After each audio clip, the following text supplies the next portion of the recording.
দাগনভূঞা সোনাগাজীর সর্বস্তরের মানুষদের নিয়েই ফেনীর দিন আসো। এখানকার সবুজ প্রকৃতি, বাতাস, মাটির গানে ভেসে আছে আমার হৃদয়। বর্ষাকালের বন্যায় এই অঞ্চলের মানুষের দুর্ভোগ আমার হৃদয়ে কষ্ট অনুভব হয়।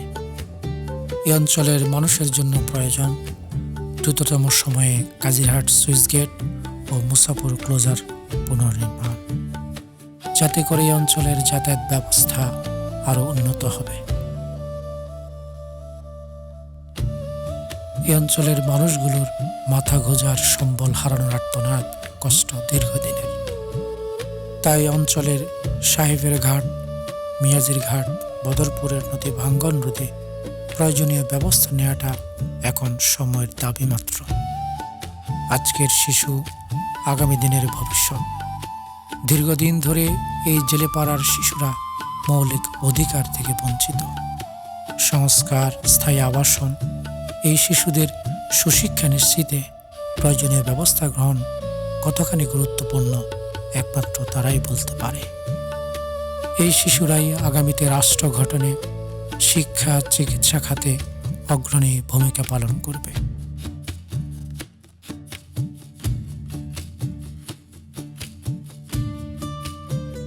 এই অঞ্চলের মানুষের উন্নত চিকিৎসা ও উচ্চতর শিক্ষার জন্য প্রয়োজন মেডিকেল কলেজ ও পাবলিক বিশ্ববিদ্যালয়। দরকার কারিগরি ও মাদ্রাসা শিক্ষার মানোন্নয়ন করা। আধুনিক ও পরিবেশসম্মত শহর গড়তে বাজারের উল্লেখযোগ্য খালগুলোর সংস্কার খুবই প্রয়োজন। প্রয়োজন পৌরসভার পয়ঃনিষ্কাশন ও ড্রেনেজ ব্যবস্থার উন্নতিকরণ। একই সাথে সড়ক দুর্ঘটনা রোধে ট্রাফিক ব্যবস্থার আধুনিকায়ন করা।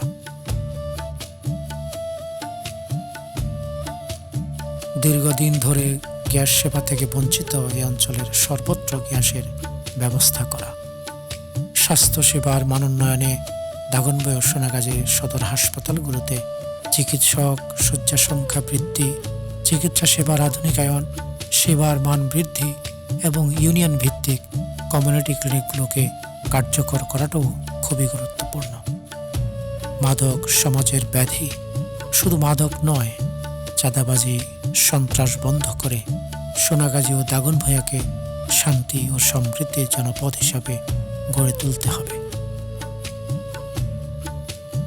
এই অঞ্চলের কৃষকদের জন্য ন্যায্য মূল্যে কৃষি উপকরণ বিতরণ ও প্রশিক্ষণ প্রদান করতে পারলে কৃষি খাতে অর্থনৈতিক সমৃদ্ধি বাড়বে। এই মাটিতে শুয়ে আছেন জুলাইয়ের শহীদ সরওয়ারজান মাসুদ, আব্দুল গনি বোরহান, জাকির হোসেন সাকিব, মাহবুব আলম মাসুম, আবু বকর শিবলি। 1952 সালের ভাষা শহীদ আব্দুল সালামের জন্মস্থান এটি। দেশপ্রেমিক বীর মুক্তিযোদ্ধা, জুলাইয়ের শহীদ ও আহতদের যথাযথ সম্মান ও মর্যাদা রক্ষাই হল অন্যতম কাজ। 52 ভাষা আন্দোলনের প্রাণপুরুষ, অন্যতম ভাষা শহীদ আব্দুল সালাম জাদুঘরের আধুনিকায়ন ও সমৃদ্ধ পাঠাগার স্থাপনে প্রয়োজনীয় ব্যবস্থা নেওয়া সময়ের অন্যতম দাবি। এই অঞ্চলের প্রত্যেক স্তরের মানুষগুলোর কথা মাথায় রেখেই আমি সাজিয়েছি আমার উন্নয়নের ভাবনাগুলো। একটি আধুনিক, উন্নত ও পরিবেশসম্মত সমাজ গঠনেই হলো আমার দৃঢ় অঙ্গীকার। আমি আপনাদের সেবায় সর্বদা নিয়োজিত থাকতে চাই। আসন্ন জাতীয় সংসদ নির্বাচনে দাঁড়িপাল্লা মার্কায় ভোট দিন।